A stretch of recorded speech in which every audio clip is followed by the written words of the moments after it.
안녕하세요. 백경록입니다. 이번 시간에는 증발의 역설, 제목을 그렇게 잡아봤는데 증발에 대해서 일단 그리고 특히 제가 좀 특이한 제목을 가져왔는데 증발의 역설이라는 게 도대체 무엇이냐 한번 얘기를 해보겠습니다. 자, 증발의 역설이 무엇이냐 하는 것은 지금 이 화면에서 보고 계시는 논문에서 가져온 그림인데 이 그림에서 이제 이야기가 시작이 되거든요.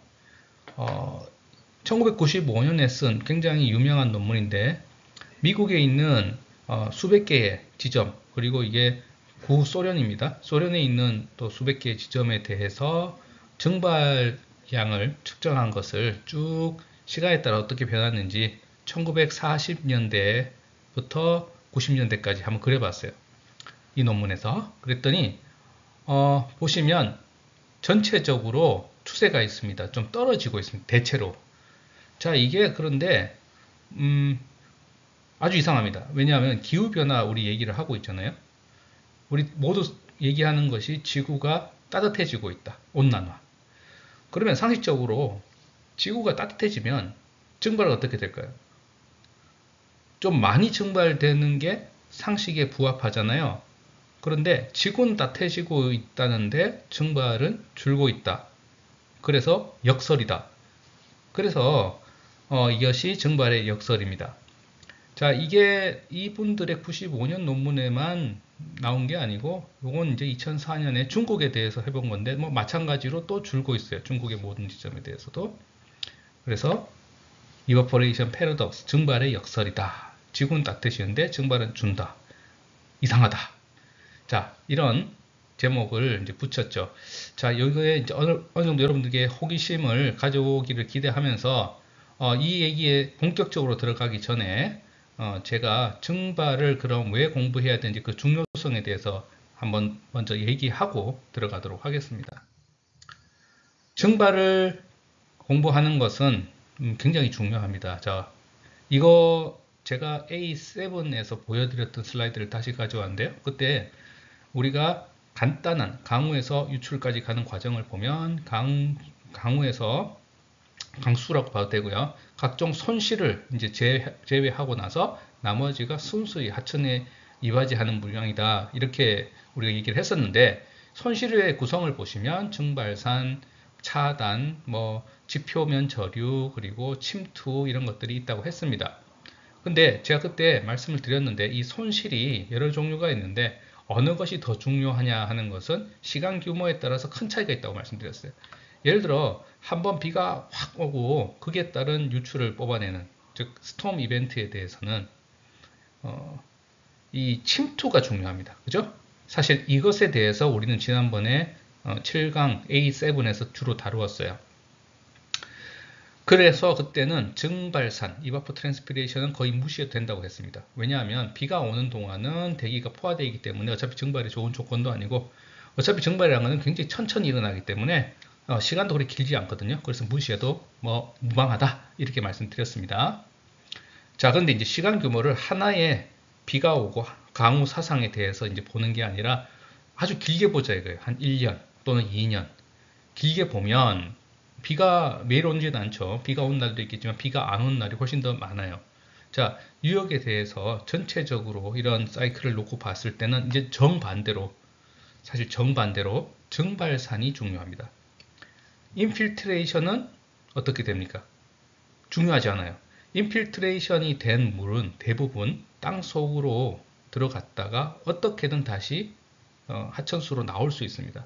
그러니까 그거는 오히려 전체 양에서 다시 돌아올 물이라고 볼 수 있는데 증발산은 영원히 대기로 나가는 거, 유역에서 나가버리는 물이기 때문에 이거는 영구적인 손실이고 양이 얼마나 되느냐 지역에 따라 좀 다르지만 대략적으로 40% 전체 온 강수의 40%또 많은 곳은 60%까지 차지한다고 합니다. 그러니까 엄청난 양이죠. 전체 강수 중에 어쩌면 증발산이 제일 중요합니다. 이렇게 중요한 증발산인데 증발산을 어떻게 측정합니까 하면 아마 여러분들 다 배우셨을 텐데 이걸 증발 접시라고 합니다. 측정 방법은 매우 단순해요. 그러니까 치국이의 반대라고 생각하면 되죠. 치국이는 비가 올 때 빈 통을 가져다 놓고 물을 받아서 어느 정도 높이까지 물이 찼냐 그거 보는 거잖아요. 자, 증발은 어떻게 측정할까요? 이제 반대로 생각하는 겁니다. 빈 통이 아니라 처음부터 물이 어느 정도 차 있는 접시를 갖다 놓고 일정 시간 후에 가서 이게 물이 얼마 빠졌는지 얼마 그럼 증발했을 테니까 없어졌는지 그거 보는 게 이제 아이디어인데 증발 접시를 이용하는 게 아주 오래된 관습이죠. 그래서 중요한 것은 앞서 제가 첫 번째 슬라이드에서 제가 문제 제기를 했는데 증발의 역설 거기서 보여드렸던 모든 자료는 증발 접시 관측량입니다. 지금 이 증발 접시에서 관측한 증발량을 이 화면에서 보시듯이 이 펜이라고 부르도록 하겠습니다. 자, 그런데 조금 생각해 볼 게 있어요. 실제로 증발된 양이 얼마냐 하는 것은 그렇게 단순하지 않고 물이 있느냐 없느냐 하는 것에 굉장히 좌우됩니다. 예를 들어 지금 이 사진에 보시는 것처럼 아주 메마른 지역이라고 하겠습니다. 근데 하늘은 맑죠. 물이 없어요. 그러니까 증발을 시키고 싶어도 예를 들면 사막에 그러니까 이론적으로 거기도 어느 정도 비는 오겠지만 아주 소량이라도 만약에 비가 한 방울도 오지 않는다고 합시다. 그런 곳의 증발량 얼마일까요? 하면 뭐 답은 정해져 있죠. 0입니다. 0. 왜냐하면 다른 복잡한 거 생각할 것 없이 물이 있어야지 증발을 하죠. 그러니까 물이 있느냐 없느냐가 굉장히 중요하다. 자, 지금 보고 계신 이런 메마른 지형의 정반대는 지금 왼쪽에 보고 계신 것과 같이 소위 오픈 워터바디, 저수지나 호수, 사실은 지구 표면의 한 70%를 차지하고 있는 바다도 마찬가지거든요. 여기는 그냥 물의 공급이 무한대예요. 얼마든지 있어요. 그러니까 이런 곳은 물은 충분한데 이 물을 지난 시간에 A에서 제가 말씀드린 상변화를 시킬 수 있는 latent heat, 잠열이 있느냐 없느냐, 잠열의 양만큼 이제 에너지 수지로부터 우리가 구할 수가 있겠죠. 그래서 물이 부족하면 그런 에너지 양을 따져볼 필요도 없는 거고 물이 충분하다면 에너지에 의해서 좌우된다. 그래서 오른쪽 그림과 같이 메마른 곳은 우리가 water limited condition이라고 합니다. 뭐냐면 전체 총량은 물의 여부에 좌우되는 거란 얘기죠. 근데 이제 물이 충분해지면 왼쪽 그림과 같이 에너지가 전체 총량을 좌우하는 겁니다. 자, 이렇게 놓고 보면 우리가 측정하는 증발사는 사실은 생각보다 측정한다는 게 굉장히 어렵다는 걸 알 수가 있고, 그리고 수문에서 얘기하는 아까 처음에 제가 물수지에서 얘기할 때 우리가 원래 원하는 거는 이바포레이션 뿐만 아니라 트랜스피레이션까지 포함된 이바포 트랜스피레이션이거든요. 그건 더 복잡할 것 같고 그리고 물이 이렇게 충분한 조건에서 증발되는 것은 특정한 이름을 지어서 불러야 되겠다. 그게 소위 말하는 잠재 증발량 또는 프리 워터 이바포레이션이라도 부르는데 그 값이 됩니다. 자, 그러면 우리가 증발 접시로 측정하는 증발량은 무엇일까요? 증발 접시 측정량은 사실은 워터 리미티드 컨디션은 전혀 대변하지 못해요. 그죠? 왜냐하면 접시 안에 충분히 물이 있는 데서 시작했으니까. 예. 포텐셜 이바포레이션에 가깝습니다. 자, 그렇지만 그렇다고 잠재 증발량도 아니에요. 이것도 학부 수업 때 아마 여러분들 배우셨을 텐데 증발 접시는 대체로 규격에 따라 조금 차이가 있을 수는 있습니다만은 증발 접시 증발 측정량은 잠재 증발량보다 조금 큰 것으로 알려져 있습니다. 여러 가지 이유로. 그래서 그 보정을 해주는 값을 곱하는데 그것을 증발 접시 계수라고 합니다. 자, 앞서 말씀드렸던 그런 이바포레이션 패러독스, 증발의 역설은 전부 증발 접시로 측정한 것이다. 그 말씀 드렸고요. 자, 그럼 이 역설을 도대체 어떻게 설명할 것이냐. 이상하잖아요. 지구는 따뜻해지는데 증발량이 준다. 이상하잖아요. 앞서 사람들이 설명한 것을 그냥 간단하게 보겠습니다. 그 논문, 피터슨 등이 쓴 그 증발의 역설을 얘기한 논문에서는 대략 이런 설명을 조금 해봤어요.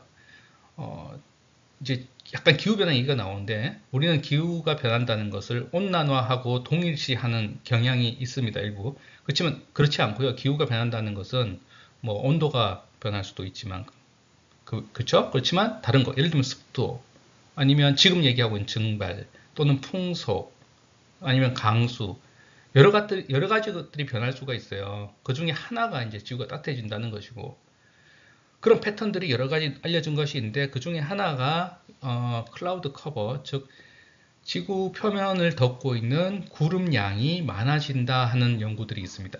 자, 구름이 많아지면 어떻게 되냐면은, 낮에 지구 표면까지 닿는 복사량이 좀 줄 거 아니에요. 그래서 낮에 땅덩어리가 생각만큼 많이 더워지지 않는다. 그래서 밤과 낮의 일교차가 좀 줄더라. 그래서 다이어널 템퍼러처 레인지가 준다. 이것이 결국 팬 증발량을 좀 줄인 것 아니냐, 이런 얘기가 있고요. 또 다른 연구들을 보시면 풍속이 준다. 자, 풍속이 준다는 연구들이 있어요. 그리고 지구 기후변화의 일종입니다. 그런 트렌드가 사실 있고요. 풍속이 줄어들면 사실은 바람이 불면 증발에 굉장히 유리하거든요.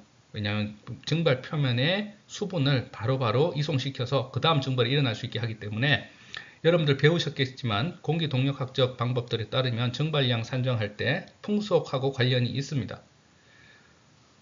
그리고 93년 이후로 전 세계적인 트렌드를 보면은 베이퍼 프레셔 데피시시라고, 이것은 이제 대기 안에 있는 수분이 얼마나 그 수증기량이 포화전기압으로부터 차이가 나느냐. 이 데피시시 크면 클수록 아직도 많이 증발시킬 수 있는 여지가 있다는 것인데, 그것도 줄고 있다.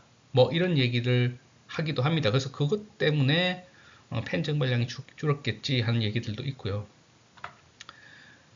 그리고 이것도 별도의 기후변화를 얘기하는 트렌드이긴 한데, 글로벌 디밍이라는 게 있어요. 글로벌 워밍뿐만 아니라 이거는 이제 지구가 전체적으로 좀 어두워진다, 이런 얘기인데, 그러니까 이런 트렌드도 실제로 관측이 됩니다. 그러니까는 증발이 주는 거 아니냐, 이런 얘기들이 있습니다. 하지만 뭐 아주 긴 이야기입니다만 간추려서 말씀드리면, 이런 것들도 각각 다 단점들이 있어요. 일부만 설명하지 완전히 설명을 하지는 못하고 있고, 예를 들어서 풍속은 줄어들었는데 사실 2000년 이후로는 다시 풍속이 증가하고 있거든요. 예, 그런 트렌드들이 있고, 디밍도 지금 좀 바뀌고 있습니다. 그래서 이런 것들은 그 당시, 이 논문이 나올 당시 몇 군데 지점에 대해서 어느 정도 설명을 할 수는 있었지만 전체적으로 트렌드를 설명하지는 못하고 있는데, 가장 그럴듯한 설명이라기보다는 오히려 잘못 생각하고 있었네 하는 이야기는 이겁니다. 아니, 사실은 말이야, 증발이 주는 게 아니고 늘어나는 거다. 이런 이론은 1960년대부터 있었던 이론인데, 그것을 사람들이, 사실 1960년대 이 이론은 증발이 늘어난다는 얘기는 아니고요. 지금 보여드릴 이 설명을 할 수 있는 근거는 60년대에 나왔는데, 별로 사람들이 주목을 하지 않고 있다가 증발의 역설이 나온 다음에 95년 이후에 사람들이 보고 이런 식으로 해석하니까 오히려 말이 된다는 얘기를 하게 됩니다. 뭐냐면 굉장히 간단해요. 자, 증발산을 E라고 하겠습니다. 실제 증발이 있는 거죠. 근데 이 제로는 뭐냐 하면은 잠재 증발량이다. 아까 앞에서 말씀드린 포텐셜 이버포레이션. 뭐 당연한 얘기지만 어떤 지역의 실제 증발량은 잠재 증발량보단 작잖아요. 최대한 커봐야 잠재 증발량과 같겠죠. 그게 맥시멈이니까. 그러면 에너지 측면에서 보면 잠재 증발량을 만약 그렇게 했더라면 거기에 소요되었을 잠열이 있는데, 실제는 그것만큼 소요되지 않았을 테니 에너지가 좀 남는 거예요. 그렇죠? 예.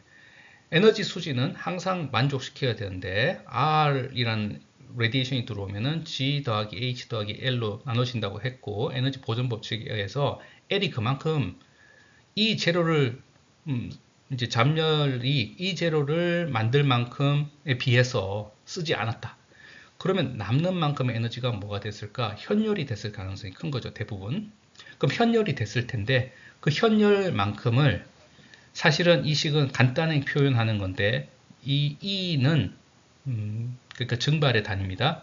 근데 H, 이건 현열을 표기를 하는 거지만 여기서 말씀드리는 그 현열에 해당하는, 만약에 그 현열에 만큼 세이브된 에너지가 실제로 증발에 썼으면 어느 정도일까? 어느 정도의 증발을 더했을까 하는 만큼이에요. 즉 E0 잠재 증발산과 실제 증발산의 차이만큼이 거기에 해당된다는 거죠. 자, 그럼 이 현열이 실제로는 그 지역에 현열은 공기를 덮인댔으니까 공기를 좀 더 덮였을 거 아니에요. 그래서 그 공기를 덮여서 증발 접시 주변의 증발을 좀 더 가속화했을 거다. 근데 그게 오롯이 델타 H이지는 않을 거야. 그래서 뭐 어떤 개수를 하나 곱해 본다고 하겠습니다. 그게 B라고 그냥 할게요. 자, 그러면 우리가 수업 시간에 배운 거는 증발 접시 증발량이 이 펜이고, 우리는 이것이 잠재 증발산보다는 좀 크다는 걸 알고 있죠. 그래서 증발 접시 개수를 곱해야 된다. 그걸 C라고 하겠습니다. 그러면 C를 곱한 이 값이 잠재 증발산 E0라야 하는데, 사실은 여기서 아껴둔 에너지가 들어가기 때문에 이게 이 한 개 항이 더 더해져서 이 증발 접시 증발량의 C를 곱한 것은 잠재 증발량보다 살짝 더 크다는 얘기가 되는 거예요. 무슨 말인지 아시겠죠? 자, 이렇게 해놓고 여기서 델타 H를 유도를 해서 여기 대입을 하면 식이 이렇게 됩니다. 간단해요. 그럼 이 식의 얘기는 뭐냐 하면, 이 결론적으로 이렇게 아주 간단한 관계가 유도되는데, 이 식에서 얘기하는 건 뭐냐 하면은, 보시면 증발 접시 증발량이 여기 마이너스가 있으니까 커지면 E는 줄어드는 거예요. 반대로 이게 작아지면 얘는 커지는 거예요. 그러니까 지금 전 세계적으로 증발 접시 증발량의 관측한 추세가 줄어들었다는 얘기는 어쩌면 그거는 진실을 호도하고 있다. 실제로는 증발량이 늘어났을 가능성이 크다. 그런 설명이 가능하고, 이것이 현재로서는 가장 설득력이 있는 설명이 되겠습니다. 자, 이러면 증발의 역설이라는 게, 제목은 참 호기심 있게 붙였지만 알고 보면 역설이라는 것은 원래 없는 거고, 이게 진실을 잘못 이해하고 있었다는 결론에 다다르죠. 자, 그럼 이렇게 우리를 헷갈리게 만든 범위는 증발 접시 증발량인데, 도대체 그럼 증발 접시 증발량은 뭐냐? 다시 한번 여기를 보겠습니다. 굉장히 오랫동안 썼거든요. 이것은 그 가장 기본적인 관측 장비 중에 하나죠. 근데 지금 와서 이제 꼼꼼히 다시 한번 우리가 이걸 과연 어떻게 이해를 해야 되는지 보는 겁니다. 먼저 이거는 말 그대로 증발에만 관련되는 거지 증산은 전혀 고려하고 있지 않습니다. 당연하죠. 여기 뭐 식물이라든지 이런 것에 영향을 전혀 보지 않습니다. 그러나 우리가 실제 유역에서 증발산이라고 할 때는 증발만큼 증산, 오히려 증산이 더 중요할 수 있거든요. 일단 그런 한계가 있다. 자, 두 번째, 그건 우리가 알고 있는 거예요. 증발 접시 증발량은 실제 증발량하고는 다른 거다. 그것도 우리가 알고 있죠. 실제 증발량 아닙니다. 그럼 우리가 희망했던 거는 증발 접시 증발량은 실제 증발량은 도저히 측정할 수가 없지만 그래도 잠재 증발산은 측정할 수 있지 않겠느냐 하는 거였는데, 지금 와서 보니까 잠재 증발산도 아니에요. 잠재 증발산이 아니라는 건 사실 알았어요. 그래서 증발 접시 개수를 곱했었는데 혹자는 앞서 논문에서 잠재 증발산도 아닐 뿐더러 증발 접시 개수를 곱한 것도 잠재 증발산이 아니니까 교과서에 배운 거대로면 그게 잠재 증발산이라야 되는데 그것도 아니다. 그래서 이거는 뭐라고 불러야 되냐? apparent potential evaporation이라고 부르자는 말도 있습니다. 즉 겉보기 잠재 증발산. 말이 적 길어지는데 헷갈리죠? 자꾸 헷갈립니다. 그럼 도대체 얘는 우리가 왜 측정하는 거지? 증산은 어차피 없고 증발도 아니고 잠재 증발수 아니고 잠재 증발산도 증발량도 사실은 잘 일어나지도 않는 이야기인데 유역에서는 그것도 아니고, 그럼 도대체 얘는 뭐냐? 그 펜 증발량은 지금 와서 봤더니 그냥 펜 증발량이다. 펜 증발량이라는 게 별도의 변수가 있어야지만 설명하는 거고, 이게 그냥 그걸 측정했던 거예요. 그럼 펜 증발량을 측정하기 위하면, 예를 들면 이것만을 측정하기 위한 사람들이 또 공식을 만들어 봅니다. 지금 보고 계신 논문은 예를 들면 펜 모델이라는 건데, 펜 증발량만을 제대로 산정하기 위한 연구들을 사람들이 했고, 그럼 그건 왜 하느냐? 펜 증발량은 워낙 오랫동안 관측된 자료인데 가끔가다 이게 결척이 된다든지 하면 그걸 추정을 해야 되잖아요. 근데 해보니까 굉장히 어렵다는 겁니다. 이거 실제 증발량도 아니고 잠재 증발량도 아니고 아무것도 아니에요. 그냥 펜 증발량인데 펜 증발량만을 위해서 메꿔 넣기 위해서는 이런 게 필요하다 해서 모델을 만들었는데, 모델을 만들고 보니까 지금 보여드리는 거는 2006년 논문이고 아주 초기 논문이고요. 이 이후에 계속 몇 가지 연구들이 따라오는데 펜 증발량만큼 계산하기 어려운 것도 사실 없을 정도로 복잡하다는 겁니다. 근데 그렇게 어렵게 구해본들, 그건 뭐죠? 우리가 만든 가상의 그냥 펜 증발량일 뿐이고 실제 유역의 수분 순환에 대해서는 아무것도 설명해 주지 않는 이상한 변수다.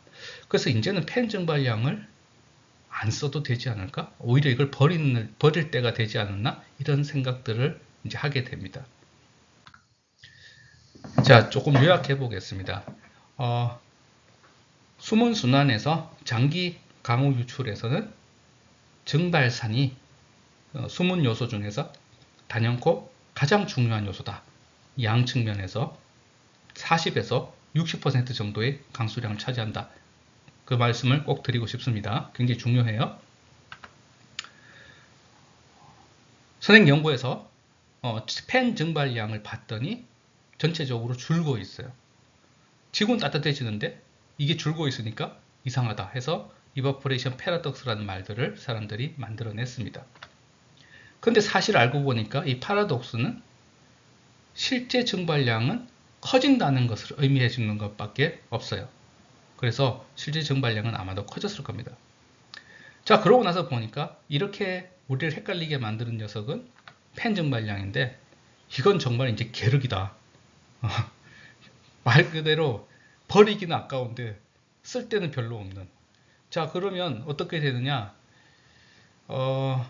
당연히 이걸 계속 관측하는 거를, 이 관측을 유지하는데 비용이 들겠죠. 사실 저 펜 자체가 뭐 비싸고 고가 장비 이런 것보다는 저걸 유지 관리하는데 인력이라든지 이런 것이 필요할 거 아닙니까? 그걸 계속 해올 필요가 있느냐 하는 생각들을 하게 됩니다. 그래서 실제로 그런 얘기들을 하고 있고, 제가 알기로 우리나라 기상청도 이제 이 관측을, 증발저시 관측을 이제 서서히 지점별로 멈추고 있습니다. 안 하겠다는 거죠. 자, 그러면 이제 또 문제가 생깁니다. 아니, 지금까지 100년 이상 측정해왔던 걸 갑자기 멈추면 자료의 연속성이라든지 혹시나 또 이것의 트렌드를 보고 싶어 하는 사람도 있지 않겠습니까? 펜 증발량이라는 거는 알고 보니까 아주 특수한 변수일 뿐이지만 그것도 뭐 계속 측정하다 보면 뭔가 나올 수도 있는데, 과학적으로 의미가, 그런 분들을 위해서 아까 제가 보여드렸던 그런 모델처럼 앞으로는 당분간은 펜 증발량을 측정을 하지 않고 펜 증발량을 계산하는 수치 모형을 가지고 계산한 값으로 바꿔보겠다 하는 게 지금의 아이디어입니다. 근데 그 모형도 여러 가지가 있죠. 아까 말씀드린 것처럼 복잡합니다. 자, 지금 그런 단계에 와 있기 때문에 여러분들이 이런 얘기를 어디서 다른 데서 혹시 들었을 수도 있지만 만약에 처음 들으셨으면 증발이라든지 우리 수문에서 굉장히 중요한 요소잖아요. 거기에 대해서 다시 한번 생각해 볼 수 있는 기회가 됐으면 합니다. 자, 오늘 강연을 이제 A9인데 여기까지 일단 해서 시리즈 A 일단 잠깐 마무리를 하고요. 다음부터는 시리즈 B 강연을 시작해 보도록 하겠습니다. 지금까지 많이 시청해 주신 여러분들 관심 가져주셔서 감사합니다.